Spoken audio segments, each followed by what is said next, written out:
O panoorin natin na kung Toby Tiangco hiniling na ipresenta sa plenaryo ang budget proposal ng Kamara. O sige, panoorin natin ha. Pero po, Madam Chair, ang laki po ng budget ng House of Representatives. Sagutan ni na Rep. Tiangco at si Rep. Swangsing.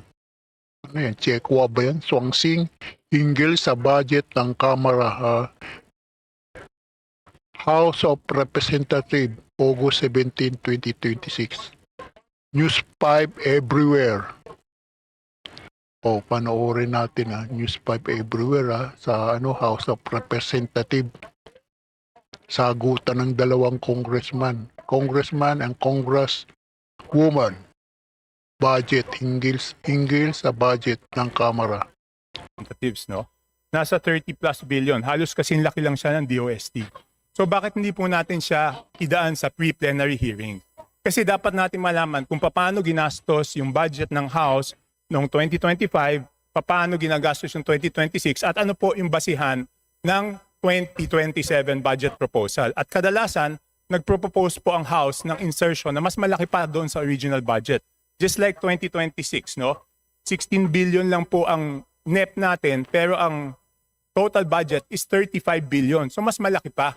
Tapos hindi man pre-present, paano po kami magtatanong sa plenary kung hindi naman present po sa budget briefing yung mga pinagkagastusan? So I would like to request, kung wala namang legal exemption o constitutional provisions that exempt the House of Representatives, we must go through exactly the same process as other departments. Dapat po ipresenta po yung budget ng House of Representatives kung wala po tayong tinatago. Definitely po, Kong Toby, definitely wala po tayong tinatago.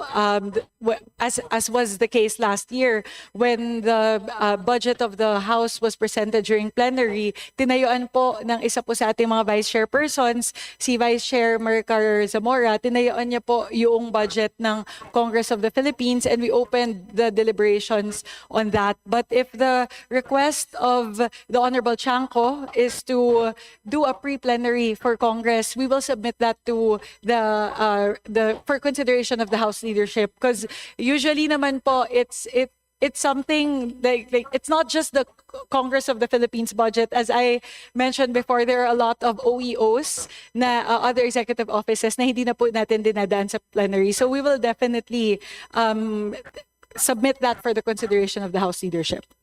Madam Chairman, why do we have to submit it? This is about transparency. This is about the budget of the House. May question na nga kung bakit MOOE natin by by certification.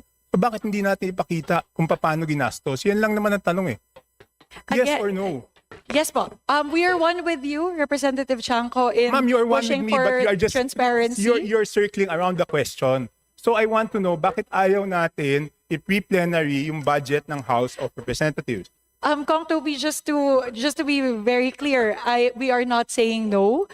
We are saying that this is not a decision that I can make right now. That is subject to the consideration of the House leadership. So again po, I am not saying no. Again, we've done so many reforms to promote transparency. We've done the BARC, bukas na po lahat ng mga amyenda, pinapakita po natin line by line, not just in the House, in the level of the House of Representatives, but even at the level of the Bicameral Conference Committee, pinapakita na rin po natin lahat ng amendments. So again, if this is a push towards transparency, most definitely po, we will support this, but this is not a decision that we can make at the moment. This needs to be submitted for the consideration of the House leadership. Madam Chair, you're not saying no, but you're not saying yes also. Diba? I mean, ano bang problema? What is the problem? Why don't we ask the House leadership? Nandyan man si Speaker, nandyan man si Madjo, ba't di lang natin tanongin? Again po, I am unable to say yes or no to that question because it is not my decision to make. I would have to, again, submit this for the deliberation of the House leadership. And we will rest assured po what the assurance that I can give. If it was within my jurisdiction, I would have been able to decide right here and now. But please give us some time to submit this for the decision and deliberation of the House leadership. But that is no assurance at all. 2025 ang net po natin 16 billion. Nag-insert po ng 17 billion ng House, naging 35 billion yung budget. 2026 ganun din. 17 billion ang NEP, 27 billion ang GAA. So ibig sabihin nag-insert ulit ng 10 billion. Tapos ayaw natin dumaan sa pre-plenary. So anong problema? Kong Toby, I would like to reiterate that this is not an insertion. This was deliberated in the plenary. Although there was no pre-plenary for the budget of the Congress of the Philippines, the deliberations on the budget of the Congress of the Philippines was opened up during the plenary. All members were given the opportunity to propound questions to the budget sponsor last year. So although there were no pre-plenaries for the Congress of the Philippines in the past budget hearings, meron pong pagkakataon ang lahat po ng mga miyembro na suriin yung budget ng Congress of the Philippines pagdating po ng plenary deliberation. So if again the request is to have a pre-plenary for the Congress of the Philippines budget for this year, I will most definitely po, the assurance that I can give at the moment is that I will submit it to the wisdom of the House leadership. Eh kung ganun pala, pwede naman palang sa plenary lang magtanong, bakit pa natin sila pinadadaan sa pre-plenary? Tapos tayo, ayaw natin idaan yung sarili natin sa pre-plenary. Pwede naman pala, di ba? Kung yun ang sagot niyo, kasi last year, ganun, yung House hindi dumaan sa pre-plenary, tapos sinagot lahat ng tanong sa plenary. Eh bakit lahat ng departamento pinadadaan natin tapos tayo hindi? Anong pagkakaiba? Madam Chair, point of order. Go ahead, Par. Before I respond, yes, My good friend Representative Tony Toby Albano. Chanco is talking about our pre-plenary actions that we can take up amongst ourselves and not waste time with a lot of members who are ready to talk and debate issues regarding the DBCC. So, with respect to my good friend Toby Chanco, the list is so long that I don't even know if I can ask questions primarily on the national and local concerns later on with our friends who have prepared this. And this has been an ongoing practice to have the DBCC. So if this is a concern, my point of order, Madam Chair, is if it is concern about scheduling, maybe we can take this up with the permission of Congressman Toby, with the leadership, and not waste the time of members and also our guests here in plenary. If that is okay, that is a point of order that I'd like to Okay, if make. it's a point of order, I will explain and I would like the chair to rule. If it's a point of order, I will not appeal. I'm just saying, kanina po sinabi 11 trillion po ang sinubmit. Binawasan po lahat ng departamento, ginawang hindi po dapat ibawas sa time ko 'yun kasi point of order po 'yan.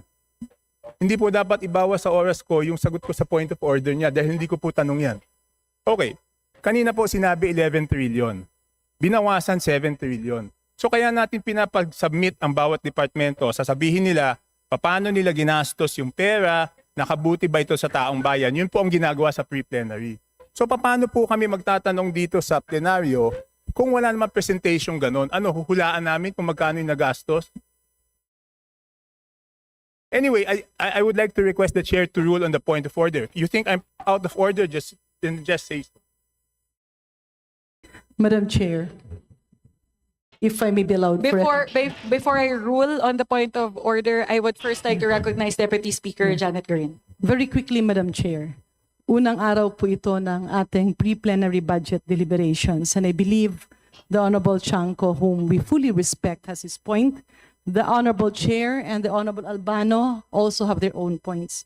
May I recommend, Madam Chair, that instead of ruling on matters that will create animosity, may I be allowed, Madam Chair, to propose the following: that the concern of the Honorable Chanco be referred to the Committee on Appropriations and be deliberated as soon as possible. And second, Madam Chair, if the Honorable Chanco will allow, that we now proceed with the deliberation of the DBCC. Notwithstanding the fact that there are unanswered questions that the Committee on Appropriations are very much willing to answer, regardless of the decision of the leadership or whatever, because it's the committee that will respond. So, Madam Chair, if I may, again to reiterate, wag na po natin pagdebatihan yan kasi sayang po yung oras. We acknowledge the Honorable Chanco. We also acknowledge the point of the Honorable Chairwoman and the Honorable Albano, one of our party leaders. But at the same time, I believe we have to move forward. So if the Honorable Chanco is amenable, may I propose that his proposal be discussed by the Committee on Appropriations as soon as possible. But for the meantime, we all be allowed to proceed with the pre-plenary hearings of the DBCC.